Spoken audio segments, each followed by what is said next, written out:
जवळपास 1 तास लागला आपल्याला इकडे यायला.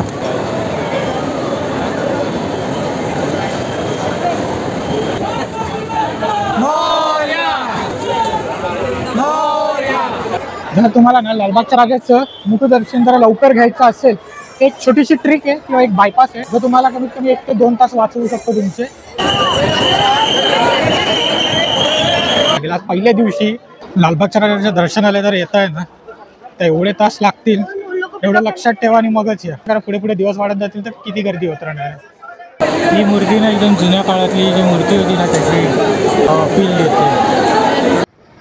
गणपती बाप्पा मोरया, मंगलमूर्ती मोरया. आपल्या चॅनलवरच्या सर्व गणेश भक्तांना आणि त्यांच्या परिवाराला गणपती चतुर्थीच्या म्हणजे गणेश चतुर्थीच्या हार्दिक हार्दिक हार्दिक शुभेच्छा. तर गाईज आज आहे गणपतीचा पहिला दिवस आणि गणपतीच्या पहिल्या दिवशी आता आपण आलो आहोत चिंचपोकळी स्टेशनला. म्हणजेच आता आपण लालबाग परळ या विभागातले गणपती पाहणार आहोत. त्याच्यामध्ये आपण लालबाग परळचे गणपती पाहून झाल्यानंतर भायखळा, डोंगरी, खेतवाडी असे सर्व गणपती पाहणार आहोत मुंबईमधले जे प्रसिद्ध आहेत. जवळपास ते आपण 17 ते 18 तास आपल्याला लागणार आहेत हे सर्व गणपती पाहण्यासाठी. आणि हे सर्व ना एक वेगवेगळ्या पार्टमध्ये असतील, ज्याची सुरुवात आपण करणार आहोत चिंचपोकळीचा चिंतामणी, त्याच्यानंतर लालबागचा राजा आणि मुंबईच्या राजापासून. त्यानंतर तुम्हाला वेगवेगळ्या पार्टमध्ये वेगवेगळे गणपती बाप्पा पाहायला भेटणार आहे. तर घर बसल्या तुम्हाला हे सर्व दर्शन घ्यायला भेटणार आहेत. तर व्हिडिओच्या शेवटपर्यंत व्हिडिओ आवडल्यास व्हिडिओला लाईक शेअर करा आणि चॅनलला सबस्क्राईब करा असेच व्हिडिओज पाहण्यासाठी आणि पुढील व्हिडिओज पाहण्यासाठी. तर चला आता आपण जाऊया सर्वात पहिले चिंचपोकळीच्या चिंतामणीच्या दर्शनाला आणि तिथून पुढे गेल्यावर मग आपण लालबागच्या राजाचे दर्शन घेऊ. पण तिकडे सर्व आपण मुखदर्शनच घेणार आहोत सगळीकडे, कारण आज दिवसभरात एवढे सर्व गणपती बाप्पा पाहिजे जेव्हा 17 ते 18 तास आपल्याला लागणार आहेत सर्व याच्यामध्ये. तर तेवढ्या सगळ्या याच्यामध्ये आपण सर्व गणपती बाप्पांचे चरणस्पर्श करू नाही शकत, तर ज्यांच्या होतील त्यांचे आपण करू. पण शक्यतो आपल्याला चिंचपोकळीचा चिंतामणी, लालबागचा राजा आणि मुंबईच्या राजाच्या दर्शनाला लाईन लागणार आहे. म्हणजे मुखदर्शनाला सुद्धा लाईन लागणार आणि चरणस्पर्शाला खूप मोठी लाईन लागते. तर त्याच्यामुळे आपण सगळीकडे फक्त मुखदर्शन घेणार आहे. तर मुखदर्शनाचा लाभ घ्या आणि बाप्पाचे दर्शन घ्या. चला जाऊया सगळ्यात पहिले चिंचपोकळीच्या चिंतामणीच्या दर्शनाला. Let's go. गर्दी झालेली आहे पण मागच्या वर्षीपेक्षा थोडी कमी गर्दी आहे पहिल्या दिवशीच्या मानाने. आणि पोलीस वगैरे तैनात आहेतच, गाड्यांचं डायव्हर्जन वगैरे केलं. आणि इकडून आतमध्ये गेलं की काळा चौकीचा राजा आणि इकडे आहे चिंचपोकळीचा चिंतामणी. याच्या दर्शनासाठी आपण चाललो आहे आता. इकडे काळा चौकीतनं आपण जाणार आहे पण नंतर इकडे पण महादेवाचीच थीम आहे.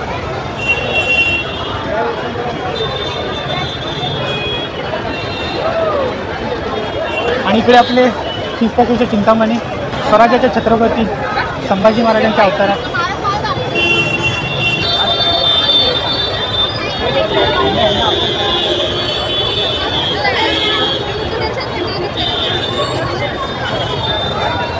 इकडे बघू शकतो आपण लाईन इकडूनच लागलेली आहे. तर इकडे बघू शकतो आपण लाईन लागलेली आहे भरपूर. दर्शनाची लाईन सेमच जागेवरून स्टार्ट होते, फक्त या बाजूला चरण स्पर्श आणि त्या बाजूला मुखदर्शन आहे. असा सगळा सिनारिओ आहे. अजूनही खूप लांब आहेत बाप्पा पण तरीसुद्धा लाईन मात्र खूप मोठी आहे. आणि इकडनंच यायला जायला वगैरे इकडे खाण्यापिण्याची दुकानं वगैरे जी दरवर्षी असतातच इकडे. तर आता आपण पुढून जाऊया मुखदर्शनासाठी. इकडे बघू शकतो आपण मुखदर्शनासाठी कमी रांग आहे, चरण स्पर्शसाठी जी पूर्ण लाईन लागली आहे. पण एंट्री मात्र एकाच ठिकाणावर आहे. आणि इकडे फुल कॅम्पाचं प्रमोशन केलेलं आहे. लालबागमध्ये आपल्याला कॅम्पाच दिसणार आहे फक्त. आता आपण चरण स्पर्शने मुखदर्शनाच्या लाईनीत उभे आहेत आणि इकडे मुखदर्शनाच्या लाईनीला पण गर्दी भरपूर आहे. म्हणजे बाजूलाच लागली मुखदर्शनाची लाईन आणि ही चरण स्पर्शची लाईन आणि आपण आहोत ते मुखदर्शनाच्या लाईनीमध्ये. बघू अर्धा 1 तास किती वेळ लागतो. चरण स्पर्शसाठी खूप मोठी लाईन आहे, तासन तास उभं राहावं लागेल. म्हणून आपलं मुखदर्शन घेतलेलं बेटर. मुखदर्शनाची लाईन लवकर सरकते पुढे.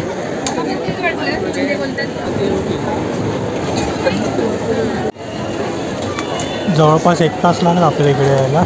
मुखदर्शनाच्या लाईनीत 1 ते 1.5 तासात मुखदर्शन होतं आणि चरणस्पर्शच्या लाईनीमध्ये 2-3 तास पकडून चाला दर्शन.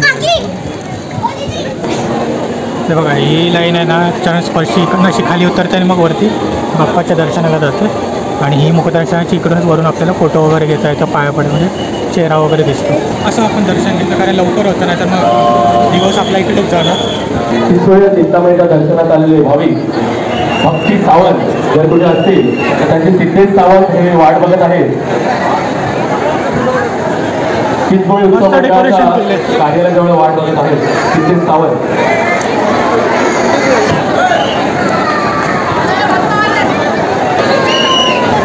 प्रॉडक्ट के आपको मालूम रहता है।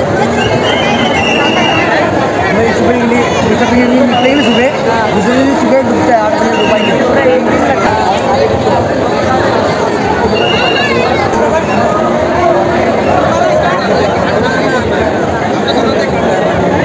ते बघा इकडनं मस्त आपलं दर्शन वगैरे होतं.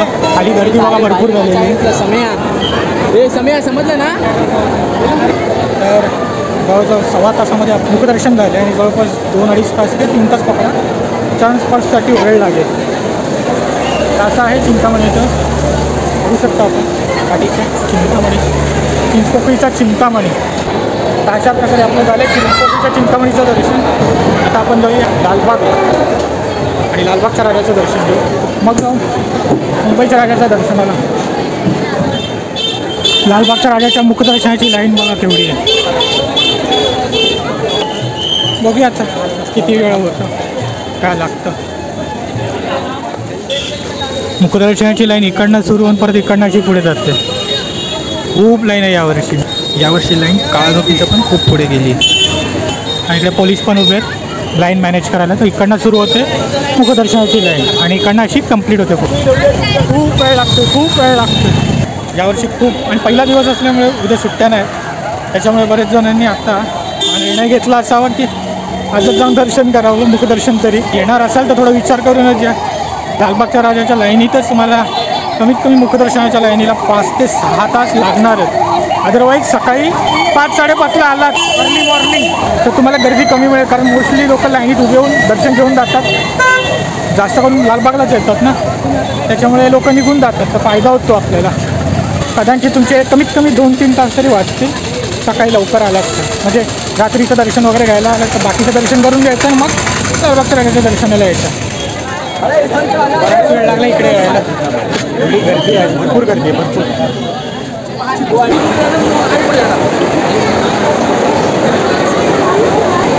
4.5 तास लागले फक्त आतमध्ये यायला.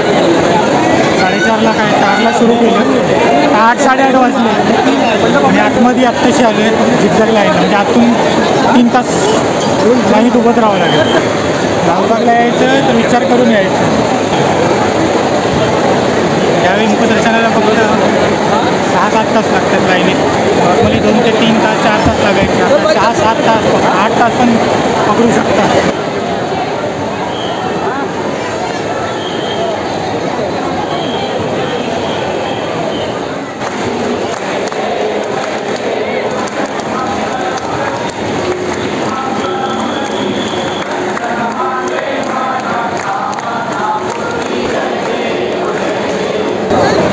ऑलमोस्ट 10 वाजले आणि अजून दर्शन नाही झालं. 4-4:30 वाजल्यापासून लाईनीत उभे पण अजून दर्शन नाही झालं. ऑलमोस्ट 10 वाजल्यापासून आणि अजून पण अर्धा पाऊण तास चालत लाईनीत. यात आपल्याला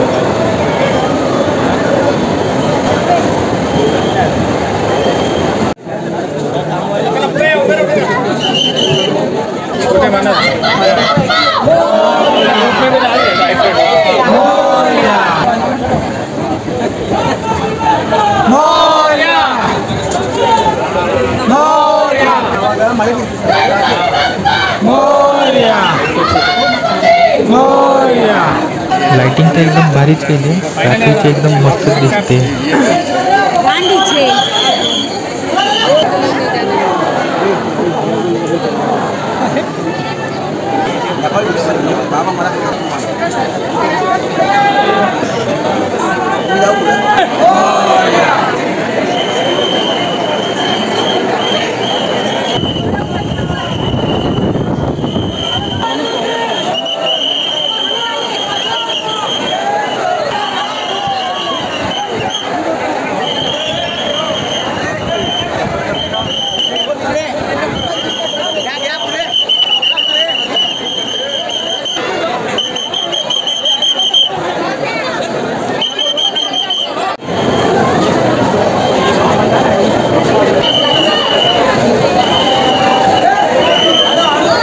लालबागच्या राजाचा प्रसाद. लालबागच्या राजाच्या दर्शनाला जर येत आहे ना तर एवढे तास लागतील एवढं लक्षात ठेवा आणि मगच या. म्हणजे जवळपास तुम्हाला 6-7 ते 8 तास लागू शकतात मुखदर्शनाच्या लाईनीला. आणि मुखदर्शनाच्या लाईनीला जर यायचं असेल ना तर एवढी गोष्ट तुम्हाला लक्षात नक्कीच ठेवायला पाहिजे. आज पहिल्या दिवशी 7 ते 8 तास लागतात. विचार करा पुढे पुढे दिवस वाढत जातील तर किती गर्दी होत राहणार आहे. तर हीच गोष्ट आहे लालबागच्या राजाची. तर येण्याआधी पहिले विचार करा, टाईम काढा, कारण दिवस तुमच्या इकडे जाणार आहे दर्शनामध्येच. मी संध्याकाळी 4:30 वाजल्यापासून लाईनीत उभा होतो. आता 10:30 वाजता दर्शन झाले. हे एवढे 6 ते 7 तास लागलेत आपल्याला. हॉरेबल सिच्युएशन झाली आहे लालबागमध्ये. जर तुम्हाला ना लालबागच्या राजाचं मुखदर्शन जरा लवकर घ्यायचं असेल तर एक छोटीशी ट्रिक आहे किंवा एक बायपास आहे.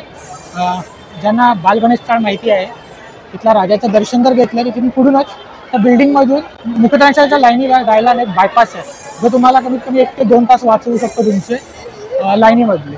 ही ट्रिक नक्की यूज करा जर तुम्हाला माहिती असेल तर. पण ती पण करताना यूज करताना थोडं डोकं लावा, जास्त गर्दी करू नका, तर लोकांना समजेल आणि मग तुम्हाला जायला मिळणार नाही. 1, 2, 3, 4 जण असतील तर तुम्ही थोडंसं थांबायचं, लोकांना पुढे जाऊ द्यायचं. इथे खाण्यापिण्याची 2-4 दुकान आहे, तिथून काहीतरी खायला घ्या, 10 मिनिटं थांबा आणि मग नंतर एंट्री करा, म्हणजे तुम्हाला पटकन आतमध्ये जायला भेटेल. ही ट्रिक यूज करू शकता तुम्ही. बरोबर रात्रीचे 10:30 वाजले आणि आता ही गर्दी अशीच चालू राहणार आहे पुढचे 10 दिवस. तुम्हाला मी मेन गेट दाखवतो. गेट नाही पाहिला आपण. हा आहे मेन गेट लालबागच्या राजाचा. संपूर्ण एका महालासारखा बनवलं.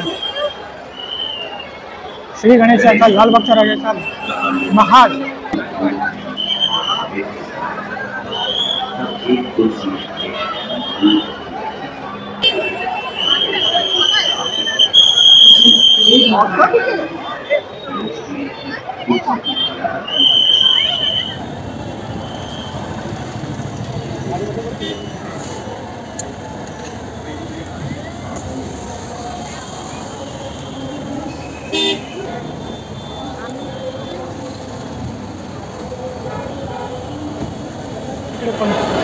आता जाऊया आपण मुंबईचा राजा म्हणजेच गणेश गल्लीचा राजा त्या दर्शनाला, जिथे यावर्षी काहीतरी डेकोरेशन मस्त बनवलं आहे. हां, आपल्या साऊथचं रामेश्वर मंदिर बनवलं आहे, रामेश्वरम. ते बघा इकडनं बघू शकतो आपण रामेश्वरम.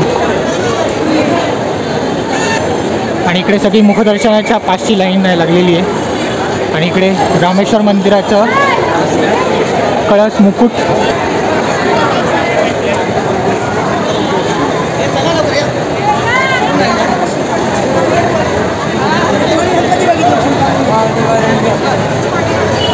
मुंबईचा राजा गणेश गल्ली. छान डेकोरेशन केलेलं आहे. चला आतमध्ये जाऊन दर्शन घेऊया. आता आपण पास काढून जातो आहे कारण वेळ कमी राहिला आहे आणि आपल्याला बऱ्याच ठिकाणी जायचं आहे. म्हणून आपण पास घेतला आहे. 20 रुपये पास आहे आणि यात मुखदर्शन होतं. पासधारकांची लाईन.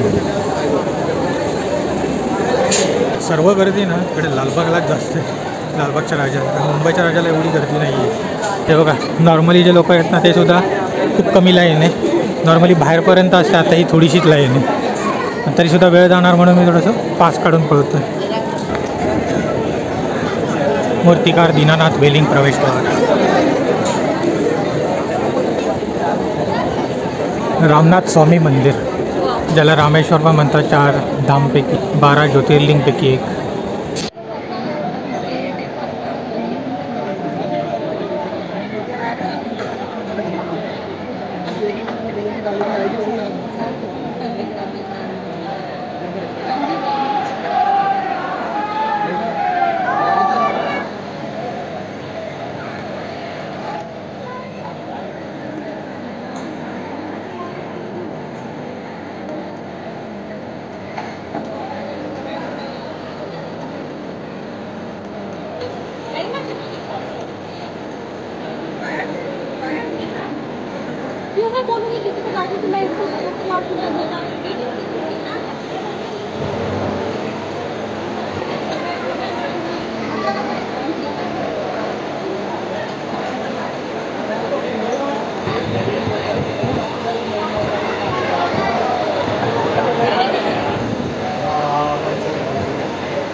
एकदम जुन्या काळातली जी मूर्ती होती ना त्याची फील देते. बऱ्याच जणांना एवढी खास नाही वाटली, पण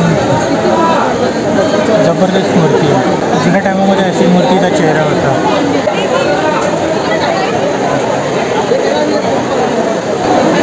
गणेश गल्लीचा राजा, मुंबईचा राजा, 22 फूटवाला, 22 फूटवाले की जय. तर आपलं आता मुंबईच्या राजाचं दर्शन पण कंप्लीट झालं. तर आता तुम्ही या व्हिडिओमध्ये चिंचपोकळीचा चिंतामणी, लालबागचा राजा आणि मुंबईचा राजाचे दर्शन घेतलं. कसं वाटलं आणि काय काय त्याच्यात मी सांगितलं ते तुम्हाला कसं वाटलं ते कमेंट करून सांगा आणि व्हिडिओला लाईक शेअर करा, चॅनलला सबस्क्राईब करा. आता आपण जाऊया इकडनं पुढे बाकीचे गणपती पाहायला. ते तुम्ही पुढच्या व्हिडिओमध्ये पाहाल. चला जाऊया तिकडे.